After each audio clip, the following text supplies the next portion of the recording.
Hey, hi, and welcome back.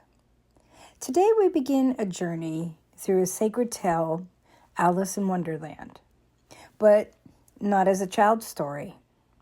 We are visiting Alice as a mirror, as a map, as a mystical initiation for the seeker who is finally ready to awaken. And it all begins with boredom. Alice begins her journey in a state we all know too well. Restless boredom. For Alice, it begins in the hush of a summer's day. Not in chaos, not in crisis, but in that particular stillness where time seems to pause. The air is warm, the leaves are barely moving, and nothing remarkable is happening. But here, right here, is where the great journey for Alice begins. And here is where our journey begins also. Because in stillness, something very ancient stirs. And Alice shows us that stir is boredom. In the story, Alice is sitting quietly beside her sister, who is reading a book without pictures or conversation. Alice wonders, what is the use of a book without pictures or conversation? This moment is often overlooked, and yet it is the key. Because what Alice is really asking is, where is the life? Where is the color?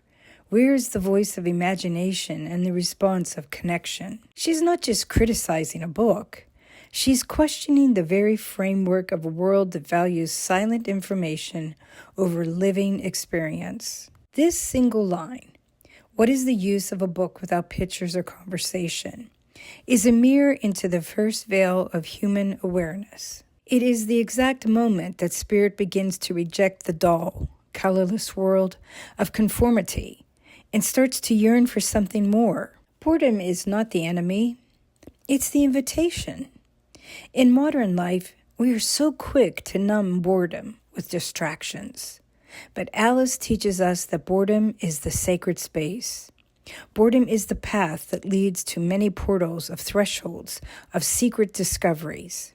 When we feel the dull ache of nothingness, it is often the universe whispering, are you ready to remember what you came here for? The world around you may be behaving, but your spirit, it's ready to misbehave. Alice's sister represents the part of us that follows the rules, reads the appropriate book, and doesn't look up. She's the part of us that conforms to fit in, the part of us that goes along with the status quo for the sake of walking on a level path. And yet, is the path really level? Let's consider that there are seekers. Seekers who, like Alice, begin to hear the whispered words and lean into the wild and the wonderful. This divergence is the very tension that propels awakening. Our awakening, all awakenings, often begin quietly. There's no trumpets, there's no lightning bolts. It just begins with a sigh, a stare, a stirring in the body that says, this just isn't enough. This isn't it. There has to be more to life. If you notice, in the Alice story, the white rabbit does not arrive until after Alice acknowledges her boredom. Likewise, for us, it is when we finally acknowledge that the life we are living is just not enough. It is when our hearts and our spirits yearn for something more. In that precise second, the universe begins to send us out signs, messages, and collective repeating patterns.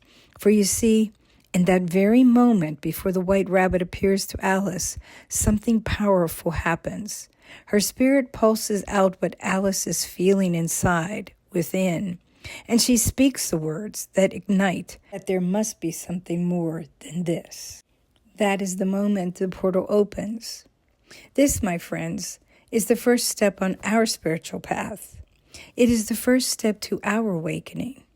It's not a grand revelation. It's not a divine visitation. It's a sigh. It's a subtle ache in our heart, quiet knowing that the world we have been handed no longer fits the shape of who we are becoming. So let's pause here for a minute and reflect a bit about our human Alice journey. We can set the stage as it may be for our own Alice in Wonderland story.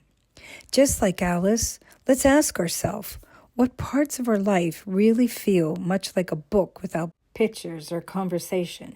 Just like Alice, are we stagnant or following someone else's story or preference? Has the moment come when our spirit longs to make this life experience purposeful and authentically our own? And then lastly, can we sit within our own boredom long enough to listen instead of scrolling media, numbing our feelings, or constantly being distracted? You see, because the deeper alchemy of this beginning is that Alice doesn't chase the rabbit because she is brave. Alice chased that rabbit because she was bored. So when we feel restless, when we feel totally bored, and a glimmer of a white rabbit might happen to catch our attention, we don't dismiss it. We don't question it. We follow it, because that's where the story begins. Hey, thanks so much for being here with me today.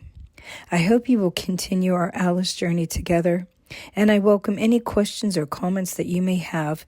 I'll be happy to answer them as we walk along together.